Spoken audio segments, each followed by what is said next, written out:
جو حضرات سنت و نوافل سے فارغ ہو چکے ہیں تھوڑا سا قریب آ جائیے۔ الحمدللہ رب العالمین والصلاة والسلام علی سید الانبیاء والمرسلین وعلی آلہ الطیبین الطاہرین واصحابہ الاکرمین الافضلین اجمعین وعلی من احبہم وتبعہم باحسان الی یوم الدین، اما بعد۔ محترم حاضرین کرام، الحمدللہ درس تفسیر کا جب سے آغاز کیا گیا کافی ساری قرآنی معلومات ہم کو حاصل ہوئیں۔ سورہ فاتحہ کا ترجمہ اور تفسیر آپ کے سامنے ذکر کی گئی۔ اب آئیے سورہ بقرہ کا آغاز ہونے جا رہا ہے، تو سورہ بقرہ کے شروع کرنے سے پہلے اس کا انٹروڈکشن، اس کا تعارف کرنا ضروری ہے تاکہ ہمارے ذہن میں یہ چیزیں اچھی طرح نقش ہو جائیں کہ اب ہم جو سورت پڑھنے جا رہے ہیں کہ سورہ بقرہ میں کیا کیا ٹاپکس ہم کو ملتی ہیں۔ سب سے پہلے تو یہ بات کہ سورہ فاتحہ اور سورہ بقرہ اس کے اندر کیا کنیکشن ہے، یعنی سورہ فاتحہ کے بعد سیکنڈ سورت جو ترتیب کے ساتھ جو ذکر کی گئی سورہ بقرہ ہے، تو اس کا کیا کنیکشن ہے ایک دوسرے سے۔ تو بتلایا گیا ہے کہ جو سورہ فاتحہ کے اندر ہم کو جو آخری آیتیں ملتی ہیں، جو دعا بتلائی گئی کہ اہدنا الصراط المستقیم صراط الذین انعمت علیہم غیر المغضوب علیہم ولا الضالین، یعنی اس کے اندر جو دعا بتلائی گئی کہ اے رب ہم کو سیدھے راستے پر چلا ان لوگوں کا راستہ جن پر آپ نے انعام فرمایا۔ تو اللہ تعالیٰ سے ہم نے یہ جو دعا مانگی، تو اب یہاں پر سورہ بقرہ کے اندر ان انعام یافتہ بندوں کی کوالٹیز، ان کے اوصاف کا ذکر ہم کو ملتا ہے کہ وہ نیک بندے، وہ مقرب بندے، وہ اللہ کے محبوب بندے جن پر اللہ تعالیٰ نے اپنا خاص فضل و کرم فرمایا ہے، یہ ان کو کیسے حاصل ہوا، آخر ان کی کیا کوالٹیز تھی، ہم کو سورہ بقرہ کے اندر پڑھنے کو ملیں گی۔ تو اس کے اندر خاص اللہ تعالیٰ نے پرہیزگاروں کا ذکر فرمایا اور ان کے اوصاف بیان فرمائے۔ اور پھر ہم نے سورہ فاتحہ کے اندر یہ دعا مانگی کہ ان لوگوں کا راستہ نہ چلا جن سے آپ ناراض ہیں، یعنی جن پر آپ کا غضب ہوا اور جو بھٹک گئے، جو گمراہ ہو گئے، ان کے راستے سے بچنے کی ہم نے دعا مانگی۔ تو وہ کون لوگ تھے؟ تو یہود و نصارہ ہیں۔ تو ان کے متعلق سورہ بقرہ میں ہم کو پڑھنے کو ملے گا کہ ان کو اللہ تعالیٰ نے جو نعمتیں عطا فرمائی، تو ان یہودیوں نے، ان عیسائیوں نے کس طرح سے اللہ کی ناشکری کی اور کس طرح سے بھٹک گئے، کس طرح سے اللہ کے غضب کے مستحق بن گئے۔ تو یہ چیزیں بھی ہم کو ملیں گی۔ اب آئیے سورہ بقرہ، یہ جو نام رکھا گیا ہے بقرہ، بقرۃن عربی میں بقرۃن گائے کو کہتے ہیں، گائے۔ تو سورہ بقرہ کے اندر ہم کو اس کے متعلق بنی اسرائیل کا ایک واقعہ ملتا ہے جس کے اندر گائے کے ذبح کرنے کے متعلق واقعہ ذکر کیا گیا، جو کہ بڑا تفصیل کے ساتھ ہے۔ تو اسی نسبت سے اس سورہ کا نام سورہ بقرہ رکھا گیا ہے۔ انشاءاللہ تعالی اس کی تفصیل آدھے پارے کے قریب آئے گی، اس وقت ہم تفصیل سے اس پر بات کریں گے۔ اب سورہ بقرہ کے متعلق یہ نام کی وضاحت ہو گئی۔ اب سورہ بقرہ کے اندر کتنے رکوع ہیں؟ تو بتلایا گیا کہ 40 رکوع ہیں اور 286 آیتیں ہیں اس کے اندر۔ قرآن کریم کی سب سے بڑی سورت، قرآن کریم کا سب سے بڑا سورہ سورہ بقرہ ہے،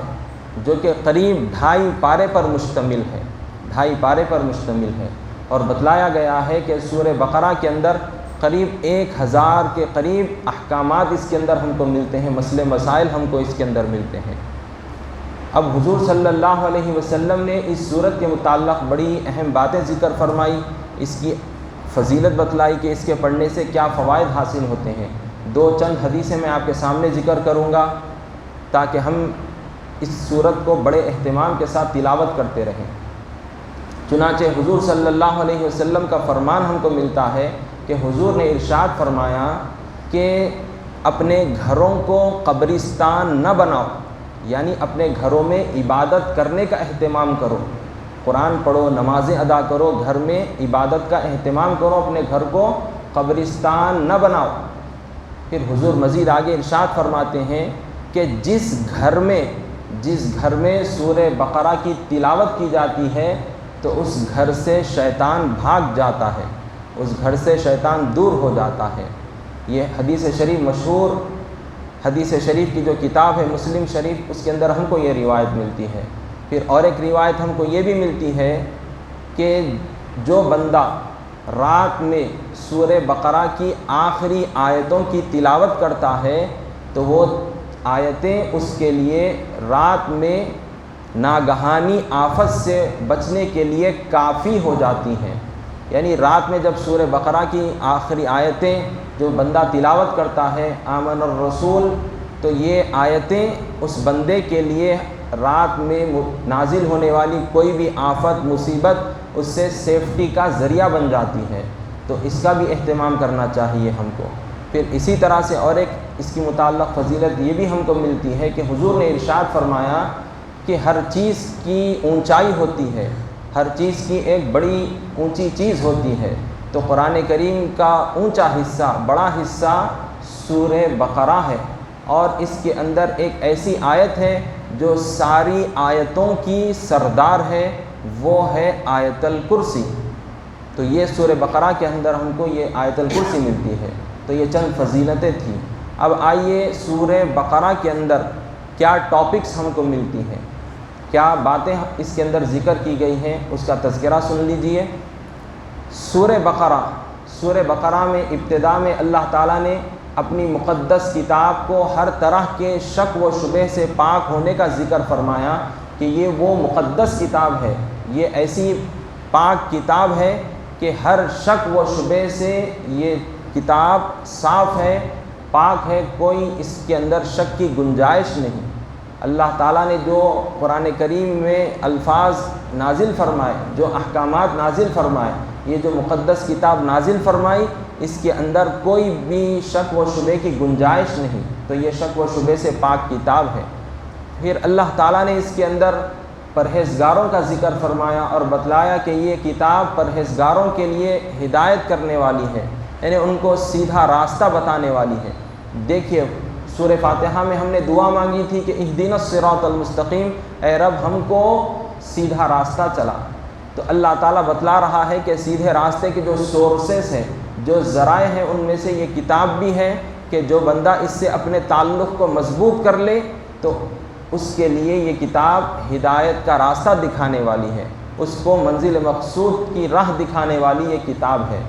اب قرآن کریم میں اللہ تعالیٰ نے اس کا بھی ذکر فرمایا، خاص طور سے سورہ بقرہ میں یہ آیت ہم کو ملتی ہے۔ پھر پرہیزگاروں کے صفات، ان کی کوالٹیز ذکر فرمائی کہ پرہیزگار لوگ کیا کام کرتے ہیں، وہ نمازیں ادا کرتے ہیں، اللہ نے جو ان کو مال و دولت دی ہے وہ اللہ کی راہ میں خرچ کرتے ہیں، وہ اللہ پر اور اس کی نازل کردہ کتابوں پر، آخرت پر ایمان رکھتے ہیں، اور ان کا ایمان بڑا مضبوط ایمان ہے، اور یہ بندے کامیاب لوگ ہیں۔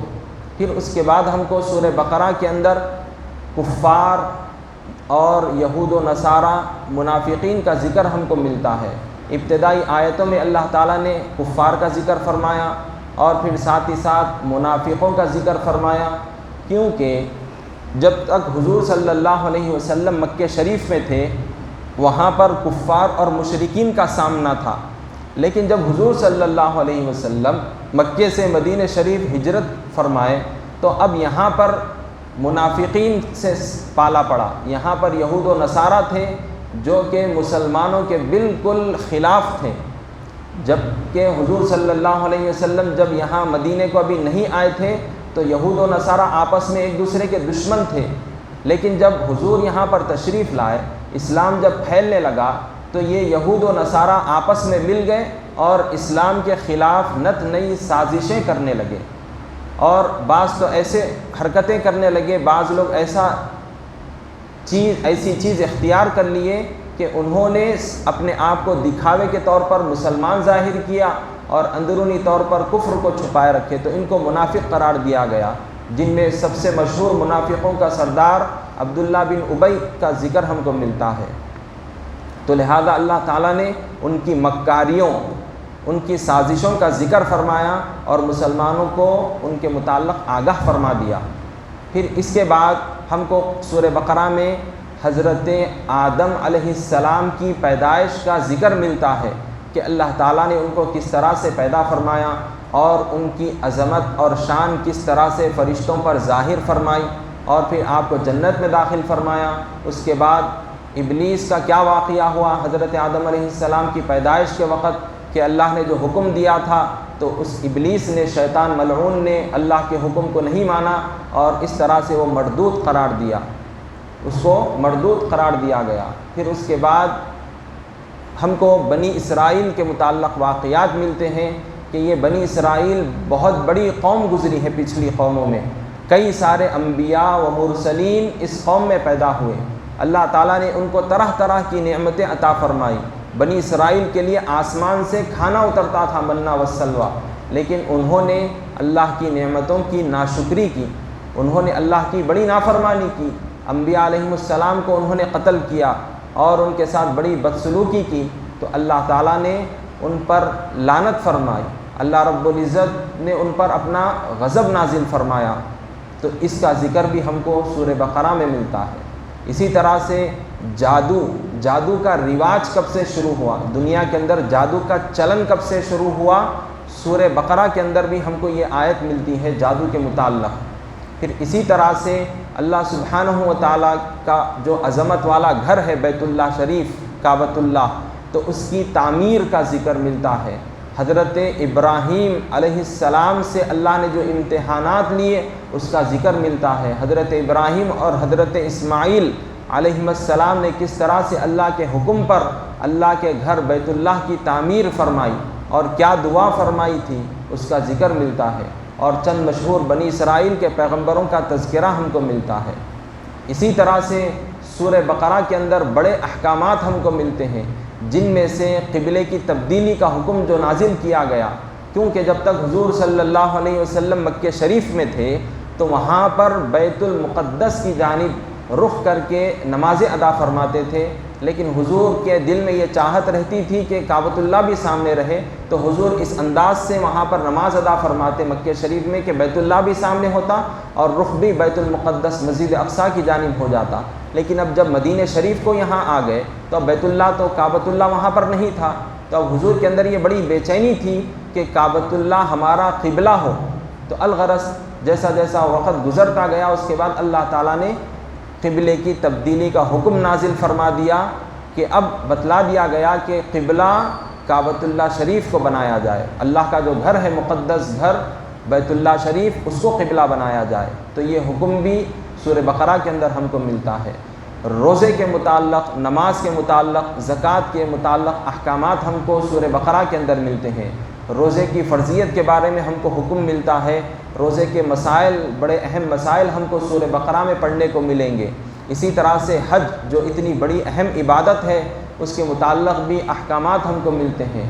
تو حج کے متعلق اور عمرے کے متعلق بھی احکامات سورہ بقرہ کے اندر ذکر فرمائے گئے ہیں۔ اسی طرح سے یہ عبادات کے بعد ساتھ ہی ساتھ معاملات کا ذکر ملتا ہے کہ جب کوئی آپ کاروبار کریں، جب کوئی معاہدہ کریں، جب کسی سے کوئی تعلق، کوئی معاملہ درپیش ہو، کسی کا لین دین کا معاملہ ہو، تو اس وقت ہم کو اس کو نوٹ کر لینا چاہیے، لکھا پڑھائی کر لینی چاہیے تاکہ کل کے دن کوئی فتنہ و فساد، کوئی لڑائی جھگڑا پیدا نہ ہو۔ یہ بڑا اہم اصول سکھایا گیا۔ اسی طرح سے شادی بیاہ کے معاملات کا تذکرہ سورہ بقرہ کے اندر فرمایا گیا کہ شادی کے معاملے میں کیا چیزیں ہم کو ملحوظ رکھنی چاہیے، جب طلاق کا معاملہ ہو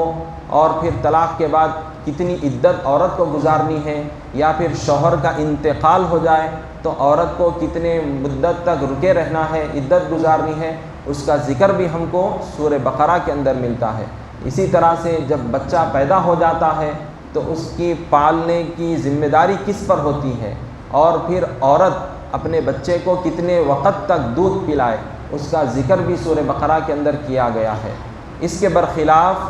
ساتھ ہی ساتھ یہود و نصارہ کے جو باطل عقائد تھے اس کا رد فرمایا گیا ہے، اور پھر چند اہم باتیں اللہ رب العزت کی شان میں ہم کو ملتی ہیں۔ تو یہ چند اہم ٹاپکس تھیں جو کہ سورہ بقرہ کے اندر ہم کو ملتی ہیں۔ انشاءاللہ تعالیٰ کل سے جب سورہ بقرہ کا آغاز کیا جائے گا وقتاً فوقتاً اس کا تذکرہ ہوتا رہے گا، وصلی اللہ تعالی وسلم علی خیر خلقہ سیدنا محمد وعلی آلہ وصحبہ اجمعین والحمد للہ رب العالمین.